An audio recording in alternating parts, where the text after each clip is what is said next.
నమస్తే, welcome to Leo.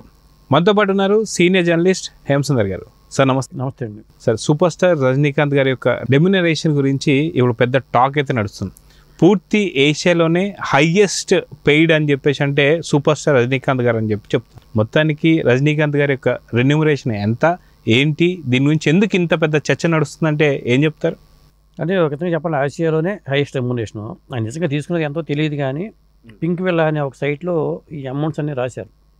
కూలీ సినిమాకి రజనీకాంత్ ఎంత తీసుకున్నాడు అనేది దగ్గర వచ్చినప్పుడు 260 నుంచి 280 కోట్లు ఆయనకి రెమ్యునరేషన్గా ఇచ్చారు అని చెప్పి మాట వచ్చింది. అలాగే మరి ఎక్కడే నాగార్జునకి ఎంత ఇచ్చారు అనుకున్నప్పుడు 24 కోట్లు అని మెన్షన్ చేశారు. అంటే దాదాపు అంటే అక్కడే 300 కోట్లు అవుతుంది. మిగతా 100 కోట్లు బడ్జెట్, 400 కోట్లు సినిమా ఖర్చు అయిందని వాళ్ళు ఒక నిర్ణయానికి వచ్చి అది ప్రకటించారన్నమాట. నిజంగా మరి కూలీ సినిమాకి అంత అయిందా లేదా, ఎంత వసూలు చేయాలి, అంత బడ్జెట్ అయిందంటే ఎంత వసూలు చేయాలి అనేది కూడా లెక్క ఉంటుంది కదా. మొత్తానికైతే ఆ సైట్లో వచ్చిన వార్త వాడు వైరల్ అవుతుంది. అయితే గతంలో కూడా మనం చూసుకుంటే జైలర్ సినిమాకి గాను దాదాపు మొదట ఇచ్చింది 100 కోట్లు. దాని తర్వాత సినిమా మంచి సక్సెస్, దాదాపు 700 కోట్ల పైచీలకు వసూలు చేసిన తర్వాత 110 కోట్లు ఇచ్చినట్టుగా అప్పట్లో మనం వార్తలు విన్నాం. అది కూడా సన్ టీవీకి సంబంధించి కళానిధి మారన్ గారు ఇచ్చారని చెప్పేసి కూడా అన్నటువంటి ఒక వార్తలు అయితే వచ్చాయి. సో అది వచ్చిన తర్వాతే ఇప్పుడు 260 కోట్ల నుంచి 280 కోట్లు అని చెప్పి వినిపిస్తుందని చెప్పి అనుకోవచ్చా, లేదంటే ఒకేసారి రెమ్యునరేషన్ ఎందుకు ఇంత పెద్దగా పెరిగిందంటే ఏం చెప్తారు? అంటే అప్పుడు జైలర్ కూడా సినిమా అయిన తర్వాత ఎక్కువ వసూలు చేసిన తర్వాత కొంత ఇచ్చారు ఆయన. కళానిధి మారిన వాళ్ళు సినిమా రిలీజ్ అయిపోయి 700 కోట్ల దాకా కలెక్ట్ చేసింది అనుకున్నప్పుడు మాత్రమే ఇచ్చారు. రాకపోతే వాళ్ళేనే ఎవరు అగ్రిమెంట్లో చేసుకుంటారు, ఆ మేరకు చేసుకుంటారు. ఇప్పుడు కూడా అంటే లోకేష్ కనకరాజు ఆ పేరు మీద కొంత ఉంటుంది సినిమాకి హైప్, ఎప్పుడైనా సరే రజనీకాంత్ పేరు మీద కొంత హైప్ ఉంటుంది. ఓవరాల్గా మరి లోకేష్ కనకరాజుకి ఎంత ఇచ్చి ఉంటారు, వీళ్ళకి ఎంత ఇచ్చి ఉంటే మరి లోకేష్ కనకరాజు ఎంత ఇచ్చి ఉంటారు అనేది ఒక లెక్క ఉంటుంది. మరి అతను కూడా ఇవ్వాలి కదా, దగ్గరగా మరి వీళ్ళు 100 కోట్లు తీసుకున్నప్పుడు కొంతమంది డైరెక్టర్లు మరి రాజమౌళి లాంటి వాళ్ళు 100 కోట్లు ఎంత తీసుకుంటున్నారు, భారత షేర్ తీసుకుంటున్నారు, లాభాల్లో షేర్ తీసుకుంటున్నారు. అప్పుడు లోకేష్ కనకరాజు రెమ్యునరేషన్ ఎంత, ఒకటి పింక్ విల్లా చేసిన లెక్కలో తప్పేమైనా ఉందా, ఇలాంటివన్నీ అనుమానాలు అయితే ఉన్నాయి. అయితే సెకండ్ హైయెస్ట్ ఎవరు రెమ్యునరేషన్ తీసుకుంటున్నారు అంటే ఏం చెప్తారు? ఇప్పుడు ఈ మధ్యన పుష్పకి అల్లు అర్జున్ 300 కోట్లు తీసుకున్నారనే టాక్ వచ్చింది.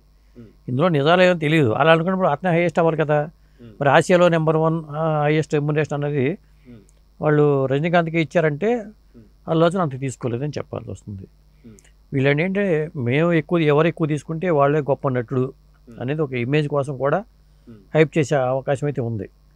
ఇప్పుడు ఈ సినిమాకి రజనీకాంత్కి ఎంత ఇచ్చారేమో, నెక్స్ట్ సినిమా కూడా ఇప్పుడు జైలర్ 2కి ఎంత ఇచ్చి ఉంటారు, దీనికి ఎంత ఇచ్చినప్పుడు దీని తర్వాత వచ్చే సినిమా జైలర్ 2 కాబట్టి దానికి ఎంత ఇచ్చి ఉంటారు, ఇలాంటి లెక్కలేని వస్తాయి. ఇంత ఇచ్చారు కాబట్టి దాన్ని ఇమ్మంటే వాళ్ళు ఇవ్వడం కష్టం కదా, అది కూడా ఉంటుంది. కాకపోతే ఈ వయసులో 75 ఏళ్ల వయసులో రజనీకాంత్కి ఇంత రెమ్యునరేషన్ ఇవ్వటం అనేది ఒక రికార్డు.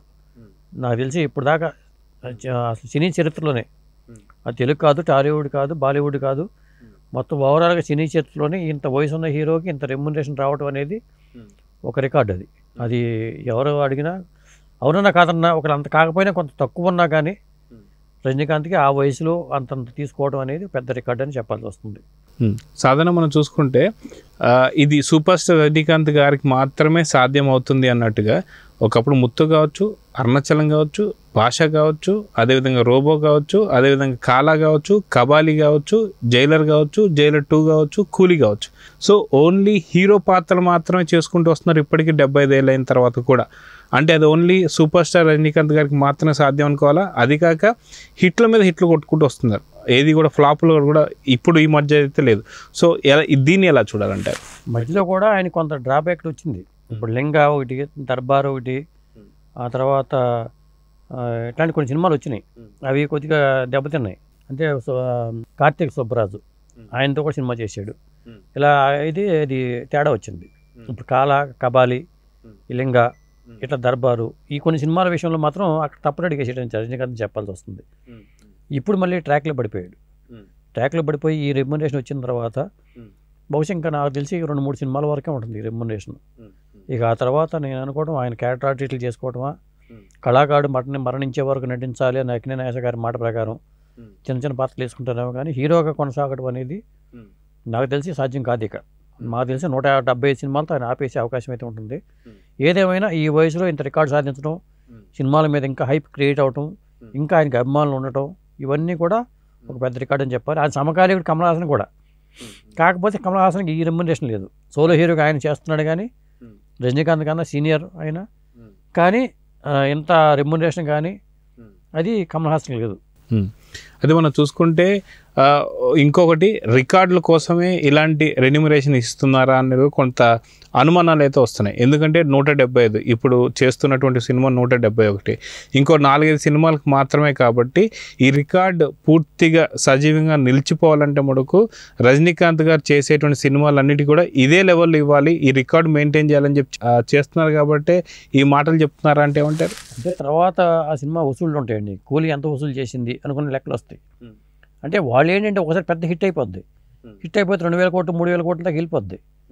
అప్పుడు అది నిర్మాత బాగుపడిపోతాడు లేదా బయర్స్ బాగుపడిపోతాడనే ఒక ఒపీనియన్ ఉంటుంది ఎప్పుడైనా హీరోలకి. మనమే రాబట్టుకోవాలి అనుకున్నప్పుడు ఫిక్స్డ్గా మీకు నష్టం వచ్చినా కష్టం వచ్చినా నాకు అనవసరం, నాకు ఈ అమౌంట్ ఇవ్వండి అని మాట్లాడుకుంటే అది వేరు. లేదా మీరు ఓవర్ఫ్లో అంటారు, మీకు వచ్చిన దాంట్లో లాభాల్లోంచి ఇంత నా పర్సంటేజ్ ఇవ్వండి అని అగ్రిమెంట్లు చేసుకుంటారు. అలా చేసుకుంటే ఒకవేళ పెద్ద హిట్ అయ్యి 2,000 కోట్లు 3,000 కోట్లు వచ్చినాయి అనుకోండి, అప్పుడు ఎక్కువ లాభపడతారు హీరోలు. ఇప్పుడు పుష్ప విషయంలో నేను అనుకోవడం కొంత అది జరిగి ఉంటుంది అనుకుంటాను నేను. ఆయన పర్సంటేజ్ అడుగుంటారు, ఆ ప్రకారం ఏదో ఇచ్చుంటారు అది. సో చూద్దాం సార్, మొత్తానికి ఏషియాలోనే మోస్ట్ టేకింగ్ ఎవరైతే మనకు ఖచ్చితంగా సూపర్ స్టార్ రజనీకాంత్ అనేది తెలుస్తుంది. సో చూద్దాం ఎప్పటిదాకా ఇలాంటి రెన్యూమరేషన్ వసూలు చేస్తారు. 170 సినిమాతో లాస్టా కాదనేది చూద్దాం. మరి నమస్తే. నమస్తే.